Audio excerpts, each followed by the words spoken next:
Hello, it's Dawn Michelle from Boho Tarot, and today I want to do my March reflections, wrap up, and talk about the decks that I worked with all throughout the month of March.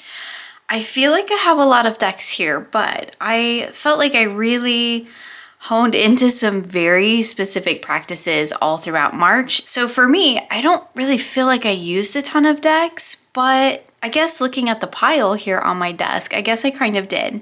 So we're actually going to start over here and work our way this way because I want to talk about the decks that I worked with for the Weaver's Monthly Medicine practice, the decks that I worked with for my Sunday spreads, my kind of weekly decks here, and then talk about a study deck that I've been working with over the last month. So as I've mentioned before, in the membership portion of my YouTube channel, along with additional videos, I also have the Monthly Medicine, which is a guided monthly tarot practice where we have multiple prompts all throughout the month, and we dive into different aspects of personal growth, healing, and just in general kind of deepening our work with the tarot. So our focus for March was Bloom Where You Are Planted, so all about kind of getting in touch with and coming to terms with where you are currently in your practice, in your life, just in what you're doing in your personal growth work. And so I used the Foragers Tarot and the Magical Herb Oracle. Now this was the first month in the monthly medicine that I did tarot and oracle, like specific prompts for each. So we really focused in on working with deck combinations and using tarot and oracle together to support a single reading. So for this particular practice, I was using the Magical Herb Oracle as usually a focal point, but it depended on the prompt that was indicated in the monthly medicine. The thing that I really like about these two decks together is I think that aesthetically they do work pretty well. So in general, I actually tend to pair the Forager's Tarot with the Language of Flowers Oracle, and I'll just show this one to you real quick. I did include this in the pairing video that I did a couple months ago, and in general this is the deck that I tend to use with this particular tarot because, as you can see, the colors are really bold and bright, and I think that aesthetically they go together really, really well. So this is usually my go-to pairing for the Forager's Daughter, but I did have the Magical Herb Oracle. You know, that old game of do I need them both? As Lisa Pepez says, you know, this or that. Do I need this deck or that deck? Because they do both kind of occupy a similar space in my practice. So in order to figure that out, I decided to work with the Magical Herb Oracle alongside the Forager's Daughter because, again, I would generally be using the other Oracle deck for work with this particular deck. However, I did find that I actually quite enjoyed the pairings. I feel like where the Language of the Flowers is a bit more, what's the word I'm looking for? The artwork is a little bit more energetic in a way, whereas I feel like the Magical Herb Oracle is very clean, it's very calm. And so even though I was kind of like thinking I was going to, you know, kind of pit them against each other, I really found that I quite liked that calming energy that the Magical Herb Oracle brought into my readings with the Forager's Daughter.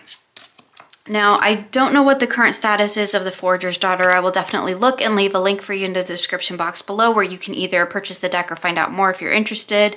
There's always purchase links in the description box, so if you're ever looking for a deck that I'm showing, check that out. But one of the things that I like about this particular deck is its clear nature, and it really allowed me to focus in on, let's take a look at clarity here because that's what we're talking about. So we have the Emperor and the Ace of Cups. So really that idea of where can we find clarity within that Emperor energy and where can we find that within the Ace of Cups. So it gives me a focal point to tap into unless there is a particular prompt for this position or for this oracle. But just in a general sense, working with these two together, I really enjoyed their energy. I enjoyed the plant motif that we had going on. The Forager's Daughter has a lot of plants and animals, which is lovely. The Magical Herb Oracle also has, you know, all plants, and we do see elements in the background that kind of tie us into the keyword or the energy of the card itself. And if you dip into the guidebook, there's even more information there, but I find that this is a deck that I don't really need to tap into the guidebook because I'm really using it looking at those keywords and allowing the plant energy to just kind of be this beautiful illustration on the card that kind of creates a little bit of that grounded energy there. But really what I'm tapping into is the keywords. And so that means I actually do pay quite a bit of attention to what's going on in the background of these cards. So together they actually worked really well. The magical herb was a really wonderful focal point or clarifier, depending on how I used it, with the Forager's Daughter Tarot. So let's just chat real quick about both of these decks. The Forager's Daughter, I believe this is the first edition. These are the backs. It has beautiful rose gold gilding, which is very nice, high quality gilding, so it doesn't bother me in the slightest bit. I really love the artwork in this deck. As you can see here in this Ten of Swords, right? It doesn't shy away from things, but we don't have any blood. We don't have any real harshness to the cards. It just kind of creates this nice little balance between kind of both the beauty and the beast of nature, so to speak, right?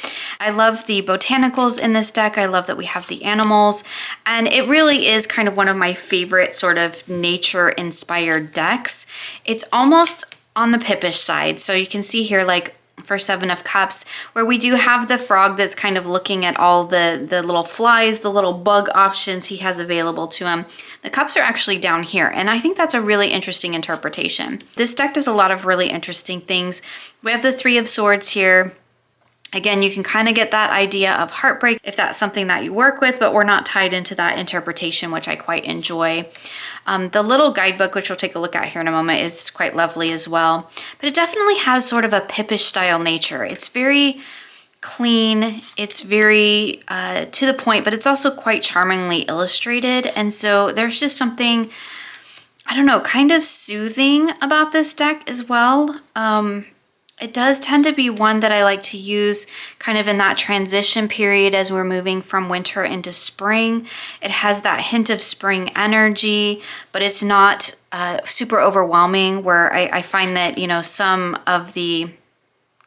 animal decks can be really hard for me to connect with because I don't get the animal and I don't understand the symbolic meaning behind the animal, but there's enough going on in here between the flowers and the cups and all the other background elements that I can really get a sense of the energy of the card without knowing anything about the animals. However, I can pull that in when I do know something about the animal. So I do appreciate that about this deck, where it's kind of a little bit more open-ended in that way. You can get a lovely little guidebook for it, and we do have images that are even a little bit bigger than the cards, which is lovely. And we get just a little bit about what we're seeing in the card, which I really appreciate. And we also get information about what is in the card itself, what we're seeing in the artwork. Like here in the Empress, there is Rose of Sharon for beauty and delicateness, Dendric Gate for abundance and peace, wild berries for bounty and nourishment, clover for prosperity and abundance, the hare for fertility, and the bird's nest for motherhood and nurturing.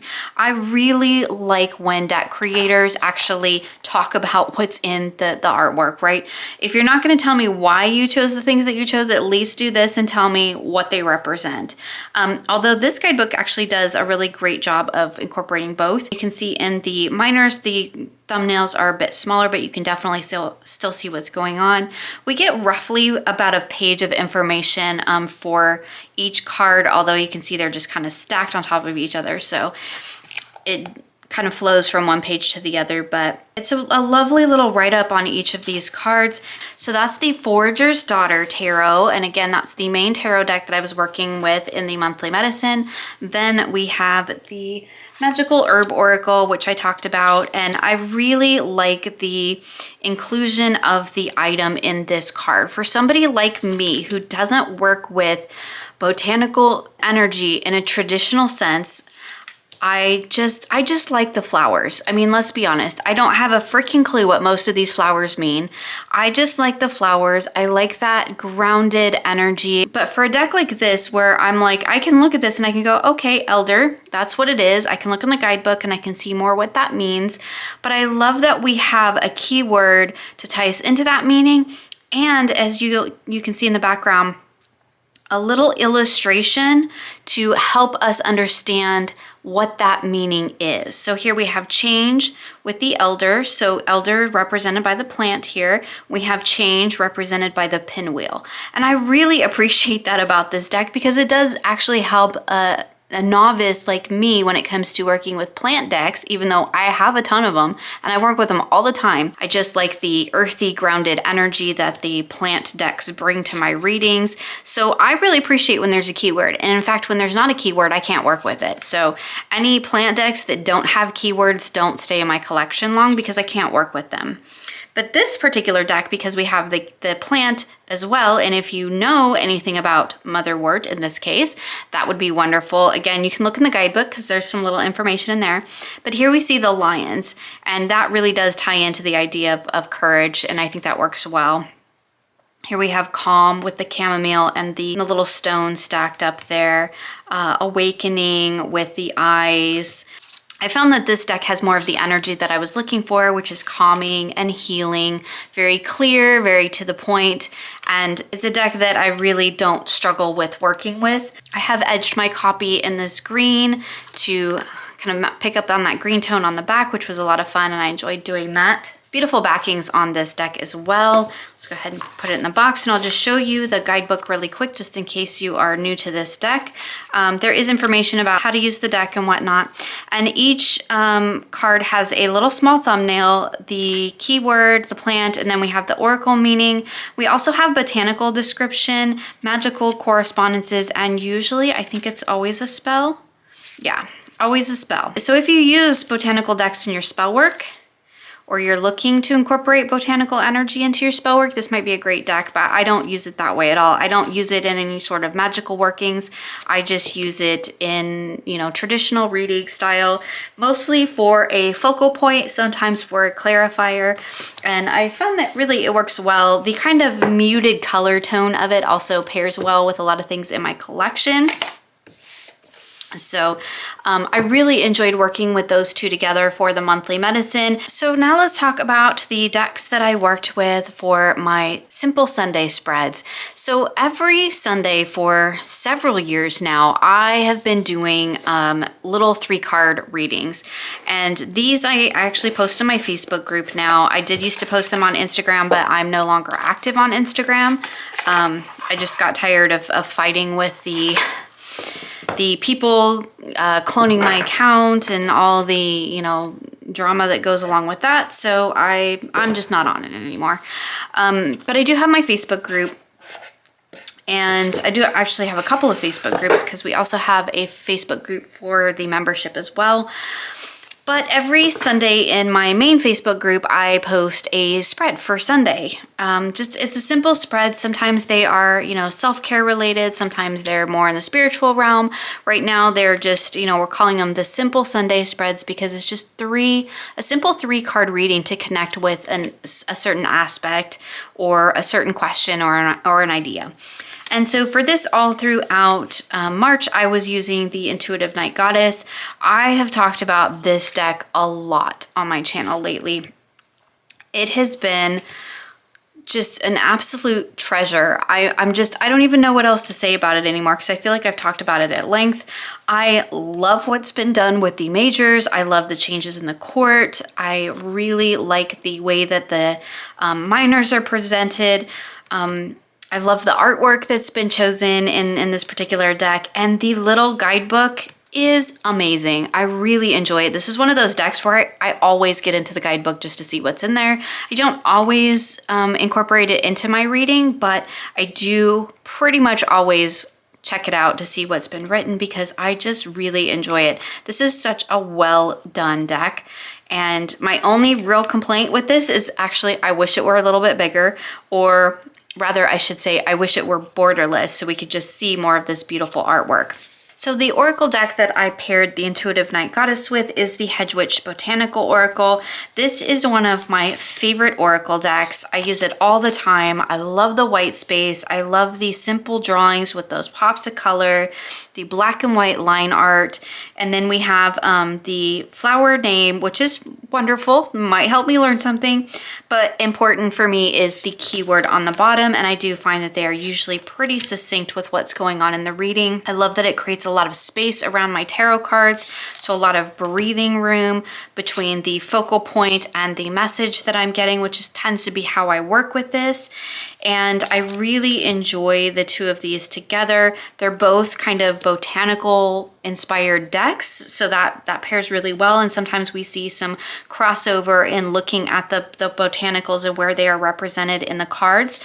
That's always interesting to add another layer to my work with this deck as well. And I just think it's the black and white that pairs so well with just that pop of color. So you can see like that pulling in the color across the cards, that is definitely something that draws my eye. We have all the yellow in the pentacles, the yellow in the flower, and the yellow, I think that's little fire coming off those wands there. It's just beautiful how the color flows across the cards in a lot of these, and it just really helps to draw the message in together to make kind of one succinct reading, which is quite wonderful. So here in this sense, I might actually pick up on the white because the primary middle section here is black and white. Her dress is white and her dress is white, and that might be what I tie into, which is really wonderful. And I think these decks just work really well together. Beautiful artwork in both decks, completely different artwork. We have collage style in the Intuitive Night Goddess, and obviously hand-drawn, I believe it's watercolor in the Hedge Witch Botanical, which is really quite wonderful. But they do pair together really well. And again, I love that kind of black and white kind of contrast that we get between. So that's the Intuitive Night Goddess Tarot, which I am just absolutely loving. I think I already showed in the last time I showed this deck, I edged it in green, which was fun, and I really, really enjoy that. The Botanical Hedge Witch Botanical deck is one of my favorite Oracle decks. My only complaint with this deck is there's not that many cards. There's like, I want to say less than 40, and I really wish that there were more of them. I wish they'd do like an expanded version. The new animal deck by this creator, I think, has closer to 50 plus cards, and I really wish they would add to this deck because it's such a fantastic deck and I really enjoy working with it, but there's not that many cards, realistically speaking. So, and there's the backs of them, which are beautiful. One of my favorite Oracle decks. I just wish there were more cards, but it's still a treasure in my collection. So now let's talk about the two decks that I've been using for just like everyday readings. I haven't really been doing my sort of energy for the week ahead spreads because I've been doing the monthly medicine, and I have found that, I think as I mentioned in other videos, that my practice is shifting slightly. I'm still doing a lot of my regular readings in terms of the moons and the seasons, which we'll talk about here in a moment. But as far as like everyday readings goes, I'm not doing kind of week ahead readings because I'm doing the monthly medicine, and that is already 3 readings a week where I'm really diving deep into an aspect of my practice or my life. And so I feel like that's really enough. But I do have occasions where I just want, you know, I need some advice, or I just want to know like something's off and I just want to kind of get some insight into that. So for that practice, I've been using the Egyptian Tarot with the Isis Oracle. And at the beginning of the video, you probably saw the bigger version. I'll talk about that here in a moment. This is the little trimmed copy that I made. I mean, it's not very trimmed. I just took the titles off the top and bottom, and I wrote the titles down at the bottom. There is a Mod With Me video on this if you want to see. But I am really enjoying working with this deck. It's kind of a pip style deck, and so I find it to be a really clear, very honest reader. It definitely doesn't sugarcoat things at all, and particularly if you dive into the little white book that's in the box, like it's kind of a little bit of a kick in the butt deck. But I do really appreciate its kind of straightforward, honest energy, and I think the artwork is really cool. I really do enjoy it. I've edged it again. I have a whole Mod With Me. And then we'll talk real quick about the Isis Oracle, and then I'll show you how I've been pairing them.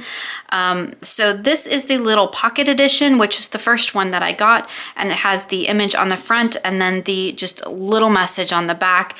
Jimmy Manton artwork really reminds me, it's beautiful, but it really reminds me of the years that I spent creating cover art and a lot of romance novels. Like, I have done cover art for so many romance novels, I couldn't even tell you. And every time I see that, that's what that reminds me of, and it takes me back to that, which is not always the greatest connection that I want to make. And it definitely kind of takes me out of the space of enjoying the artwork in itself. But again, that's a very me problem, right? That's not going to be everybody's experience. The artwork is beautiful. I'm not so sure that this is what Isis would have looked like had she, had somebody taken a picture of her, but the energy is very powerful, which I really enjoy. And that is one of the reasons that I was drawn to it. I've also been working with Isis as a goddess, as a guiding energy in my life currently. And that's been a whole experience in itself. I did edge it in this kind of golden tombow color.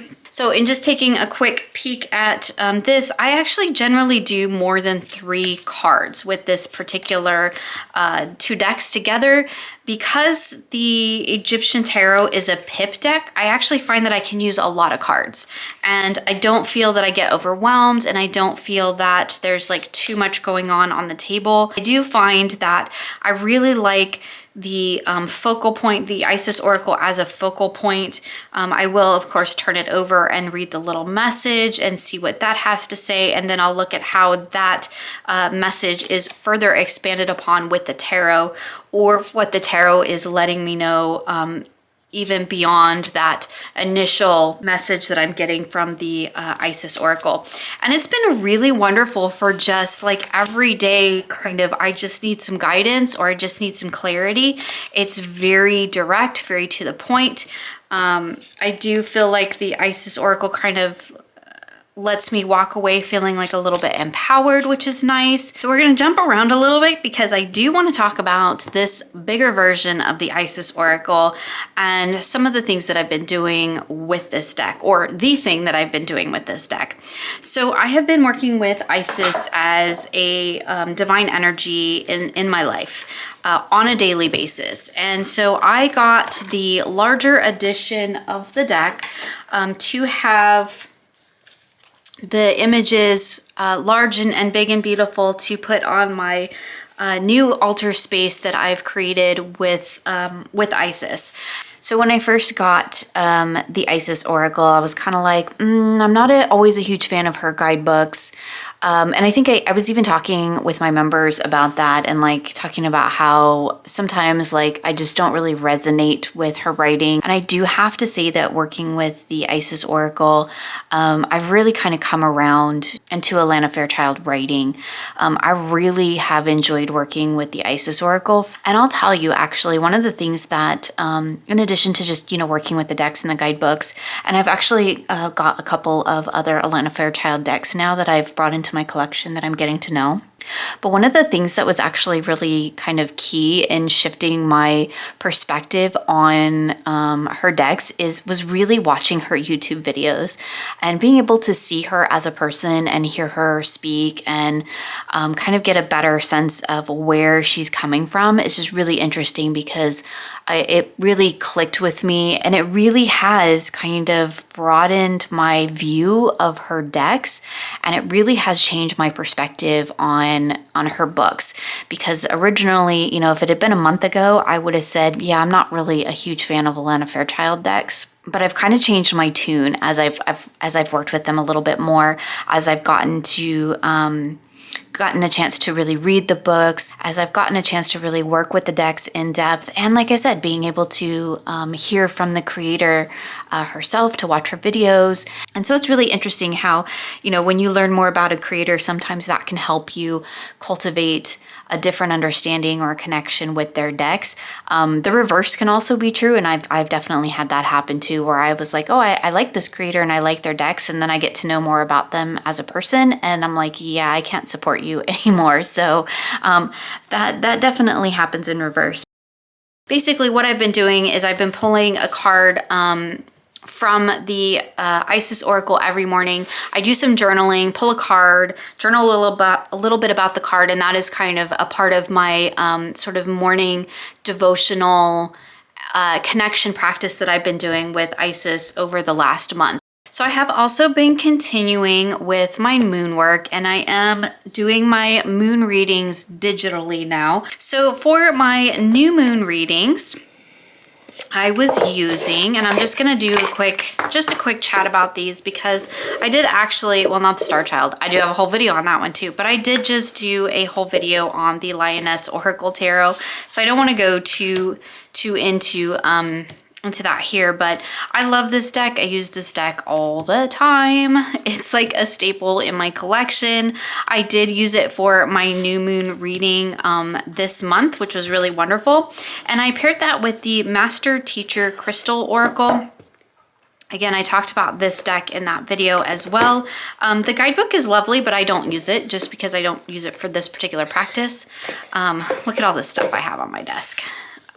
I probably could have made some room and done it a little bit more proper-like, but we're rolling with it. So this was the card that came up in the video that I did, as did this one. But what I really love about this deck is the way it provides a wonderful grounded energy to these kind of cosmic cards, right? So I talked about in the video how sometimes the Lioness Oracle can feel very much in the superconscious mind. I feel like it does kind of walk the space between the conscious and the superconscious, and sometimes it gets a little too up in the superconscious for me. And even though the messages in the Master Teacher Crystal Oracle, like it's Master Devas, which is not an energy I really connect with. I just like the cards, I like the crystal, and I really like the keywords on it. I'm gonna be perfectly honest. It's like the botanical decks where I know nothing about botanicals, but I'm gonna work with it anyway. Because for me, you don't have to like be an expert in these things to like make use of this energy or make use of this deck. But here you can see this is Palladian fifth dimensional activation, right? That's very up there, very in that high vibration energy. But it's, for me, it's a crystal, so it's still grounded in earth energy, still grounded in the here and now. And I really like the keywords. Like, I think they're really cool. They are very much in alignment with a lot of the work that I do. So we have Amethyst Awakening for healing addictions, Guardian for family karma, Ancient Healing for cord cutting, Chakra Ray for chakra balance. We have the Atlantis Scepter for spiritual awakening, the Ancient Wisdom for record keeper. So it's really all about the keywords on this deck and the combination of cards in this particular Oracle deck. So then for my full moon reading, I ended up using my Star Child Tarot. So the Star Child, I've done, like, I did a whole video on my Danielle Noel decks. I think I did an unboxing of this deck as well.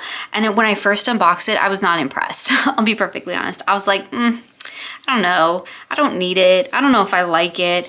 And then I did my first reading with it and everything changed. And since then, I've really, really enjoyed it. I don't always enjoy the artwork. I'll be perfectly honest. Like, some of it just doesn't really connect with me. But there are cards in the Moonchild that I don't really particularly care for either. It's more of the way this deck reads and the energy. So then we also have the Daily Crystal Inspiration. This was is a new deck to my collection, and I've just started really working with it in the last month, and I really enjoy working with it. Again, just like the Master Teacher, I know nothing about these crystals really, besides the kind of basics, right?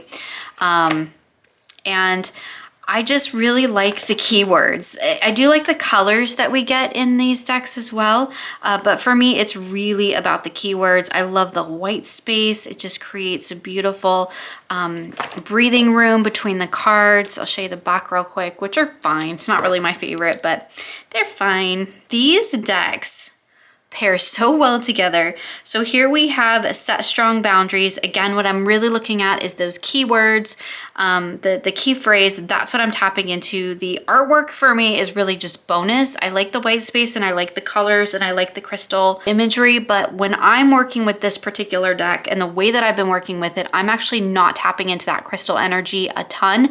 Maybe it's there on a subconscious level, but I don't really work with the guidebook, which is nice, but I don't really work with it.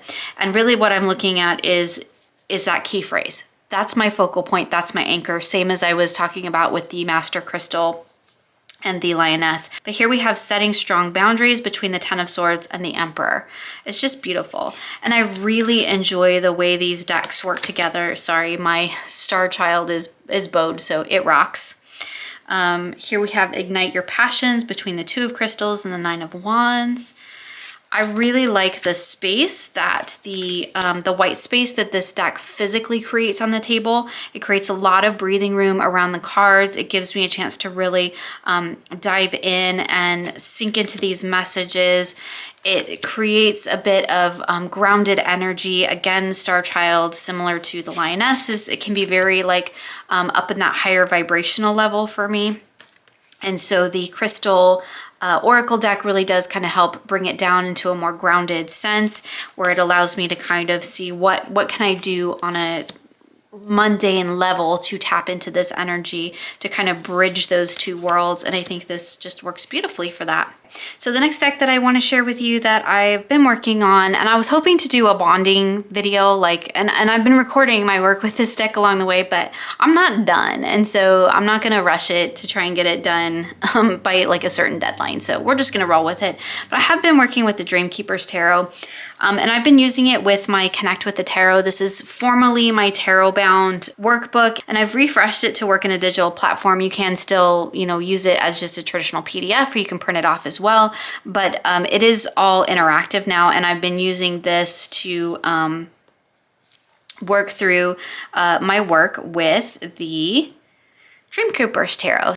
And I don't want to talk too much about this deck. I have to get the guidebook because the guidebook is over here. Other than to say, because I have a video, and I might still do something with the video, just to let y'all know.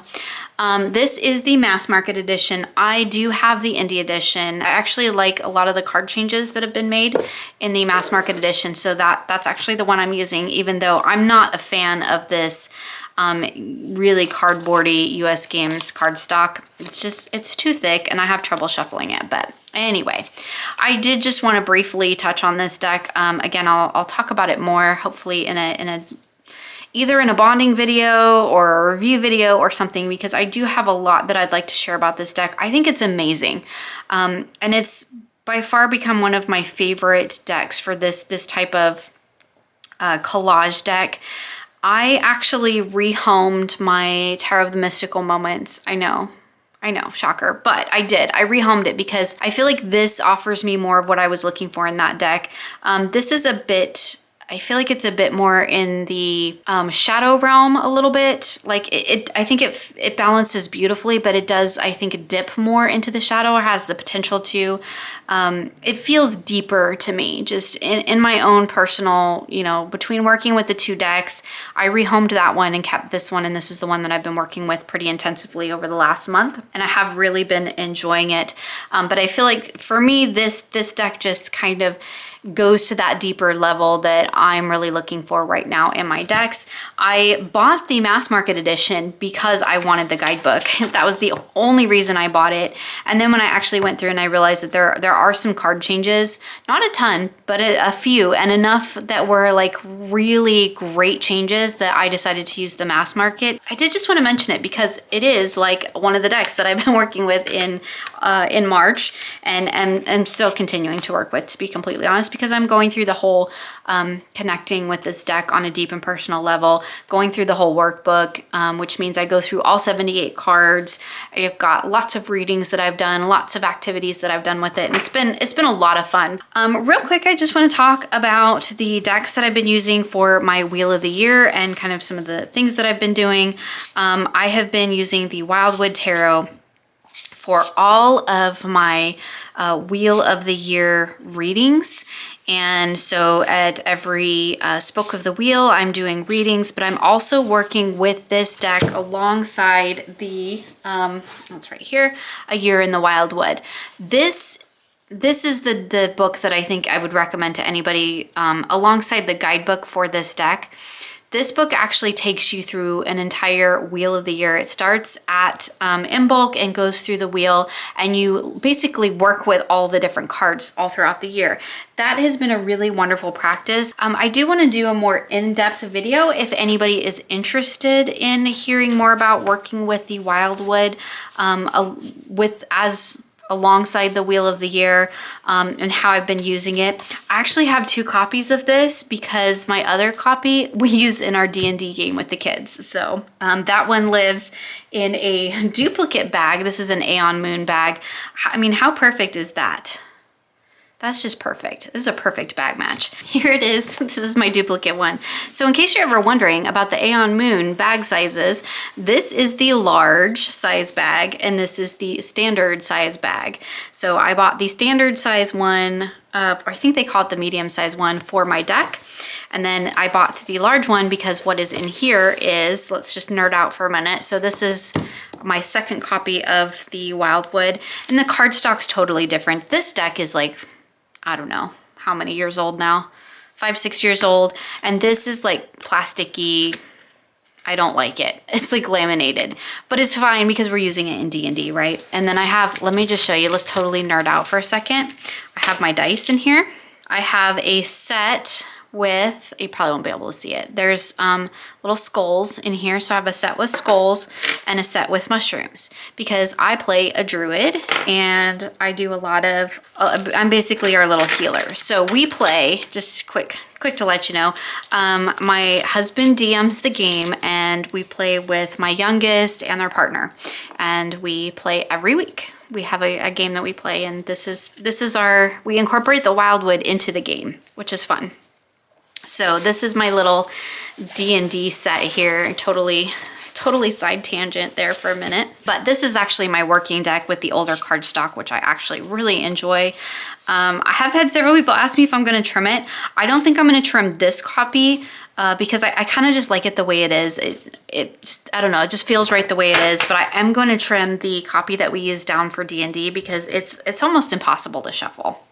And then also what I've been doing at each of the turns of the wheel alongside the Wildwood, I've been using my Earth Wisdom Oracle, and I use this as a focal point, kind of my energy for the current cycle of the wheel, and then I do my reading with the Wildwood around it.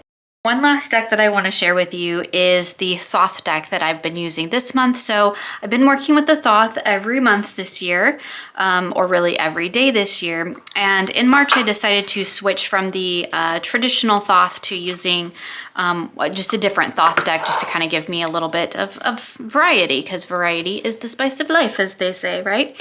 So this is the Rosetta Tarot. And it is a Thoth deck, and this is the Papyrus edition, which, to be perfectly honest, sometimes totally throws me because I'm not that familiar with Thoth yet that I can just immediately look at all the cards and know exactly what they are. So sometimes I have to really think about it or have to look it up. But I really enjoy the interpretations in this deck. It does more closely align. This is by the same creator as the Tabula Mundi Tarot, and that deck is on my list to work with as well. But I started with this one because it does more closely align with the traditional Thoth than the Tabula Mundi does. And I tell you what, if you want to challenge your ability to recognize the cards and know what they are, the Papyrus edition is excellent for that, because you have to, you know, I can't read this, so I have to look it up or rely on my own knowledge of the Thoth. And it's been kind of like a little Thoth memory game. Can I name what card it actually is? So it's just a little bit of a different version. I'm going to do a little collection on my Thoth decks because I do have quite a few of them now. This cardstock is amazing to shuffle. I really enjoy shuffling this deck.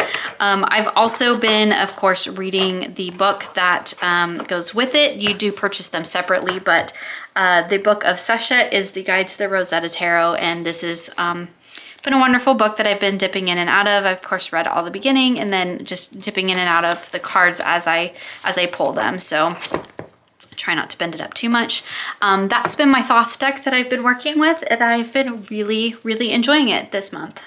So real quick, we'll just take a peek at my tarot journal and a couple of the things that I've created. I'm filming this on my phone, so I apologize if the sound and the video quality is different. So here's my cover page for March, and I just have kind of some key elements to tie me into some of the things that I worked on throughout the month. I have a little calendar that I created noting some moon phases and the spring equinox there. So just a basic cover page with a calendar. Then we move into my first spread that I did, which was on Saturday the 5th. And I was using the Isis Little Pocket Oracle and the Egyptian Tarot. I was actually out of town during this time. So as I wrote, I was in San Francisco. So anyway, I just did like a lot of collage work with these this month. Here is my Simple Sunday spread from the 6th. And I was actually using the Hedge Witch Botanical, and I pulled the cards and actually cropped out the floral element from those cards and used those in the background, but they are a third card in the spread as well. So again, here's Tuesday, again, another Sunday, and you'll see that I pretty much just did one main reading a week with the Egyptian Tarot and the Isis Oracle. That's a continuation of that one. And then my Simple Sunday spread, because I, of course, was also primarily doing the monthly medicine, which is where my tarot practice is primarily shifted to at this point. And so these are just kind of supplemental spreads that I do throughout the month. I do really like the Simple Sunday spread. That's definitely something I'm going to continue to incorporate, and I believe that's the last one that I did. Yep, because here's the page ready for April. So again, here was my new moon in Pisces spread, and then I have my full moon in Virgo that I did, and I also had a cycle spread that I'm still working my way through. So that's it for me today. That was a look at the tarot and oracle decks that I worked with all throughout the month of March. I would love to know what decks you worked with, so please feel free to share with me in the comments below. I love hearing about what everybody is working with and using. I'm definitely going to be, I think, going into more of a Thoth month in April, so if that's something that's of interest to you, stay tuned, because I'm definitely going to be talking a little bit more about some of my Thoth-based decks in my collection. In the meantime, my friends, thank you so much for joining me today, and I look forward to seeing you again soon in another video.